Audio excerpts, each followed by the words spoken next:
বাবা। তিনি কখনো আমাদের সামনে তার ভালোবাসার কথা বলেন না। আমাদের মাথায় হাত বুলিয়ে আদরও করেন না অনেক সময়। ছোট ছোট বিষয়ে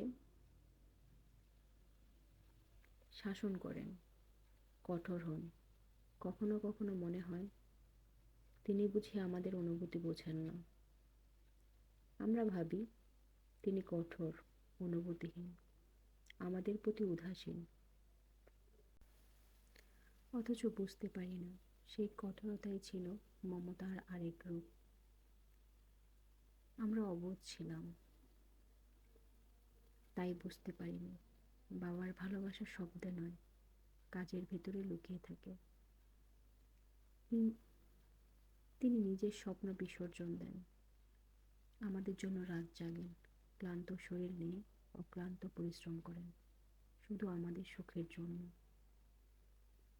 যখন তিনি নিজের স্বপ্ন জলাঞ্জলি দিয়ে আমাদের স্বপ্নগুলো বড় করেছেন, তখন আমরা হয়তো বুঝতেই পারিনি কতটা ভালোবাসা আর ত্যাগ লুকিয়ে আছে সেই কঠোরতার আড়ালে।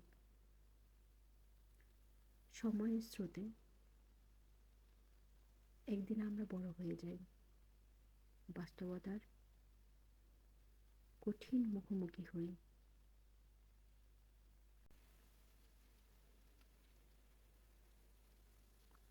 ধীরে ধীরে আমরা বুঝতে পারি বাবার প্রতিটি কঠোরতাই ছিল আসলে আরেকটা মমতার গভীর চিহ্ন। কিন্তু তখন হয়তো অনেক দেরি হয়ে যায়। হয়তো তখন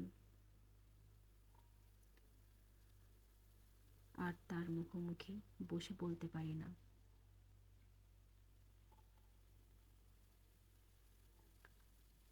হয়তো তখন তিনি আমাদের পাশে নেই। বাবা,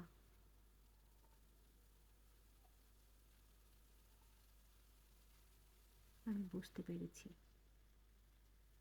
তোমার ভালোবাসা কখনোই কম ছিল না, বরং ছিল সবার চেয়ে গভীর, সবার চেয়ে নিঃস্বার্থ। জীবনের এই নির্মম সত্যটা আমরা অনেক দেরিতে বুঝি,